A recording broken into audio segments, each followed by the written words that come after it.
Sobat Pilar, jumpa lagi di channel kami. Kali ini, kami akan membahas tentang KBLI. Apa sih pengertian dari KBLI? KBLI adalah singkatan dari klasifikasi baku lapangan usaha Indonesia yang digunakan untuk mengklasifikasikan jenis bidang usaha yang ada di Indonesia. KBLI mengelompokkan produk atau jasa berdasarkan bidang usaha untuk memberikan keseragaman konsep, definisi, dan klasifikasi bidang usaha dalam perkembangan kegiatan ekonomi di Indonesia.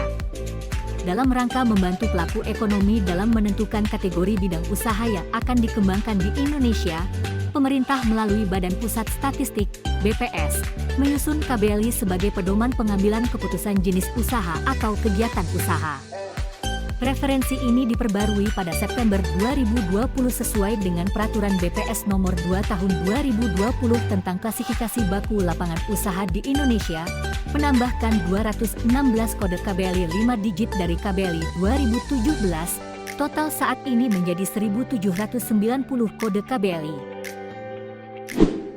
Lalu apa fungsi dari KBLI? 1. Acuan standar, integrasi dan sinkronisasi penyelenggaraan statistik. 2. Untuk menentukan klasifikasi atau identifikasi bidang usaha. 3. Acuan untuk memperoleh legalitas usaha NIB, nomor induk berusaha. 4. Menentukan perizinan investasi atau penanaman modal yang boleh dilakukan. 5. Identifikasi bidang usaha untuk pendaftaran wajib pajak. Sobat Pilar juga perlu tahu cara menentukan KBLI.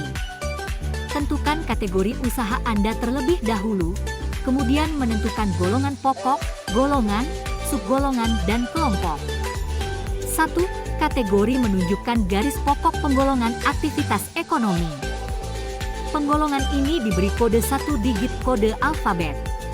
Dalam KBLI 2015, seluruh aktivitas ekonomi di Indonesia digolongkan menjadi 21 kategori dari A sampai dengan U. Contohnya kode B untuk pertambangan dan penggalian. 2. Golongan pokok merupakan uraian lebih lanjut dari kategori. Setiap kategori diuraikan menjadi satu atau beberapa golongan pokok menurut sifat masing-masing golongan pokok. Setiap golongan pokok diberi kode 2 digit angka. Contohnya kode 13 untuk industri tekstil. 3. Golongan merupakan uraian lebih lanjut dari golongan pokok.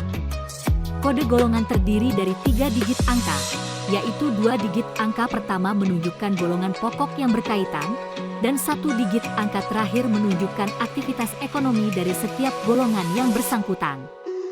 Contohnya kode 900 untuk aktivitas hiburan, kesenian, dan kreativitas. 4. Subgolongan merupakan uraian lebih lanjut dari aktivitas ekonomi yang tercakup dalam suatu golongan. Kode subgolongan terdiri dari 4 digit, yaitu kode 3 digit angka pertama menunjukkan golongan yang berkaitan, dan 1 digit angka terakhir menunjukkan aktivitas ekonomi dari subgolongan bersangkutan.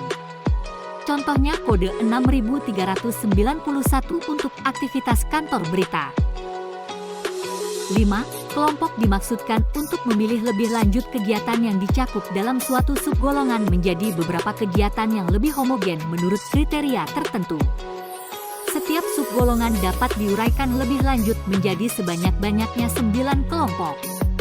Contohnya kode 03224 untuk pembesaran ikan air tawar di sawah.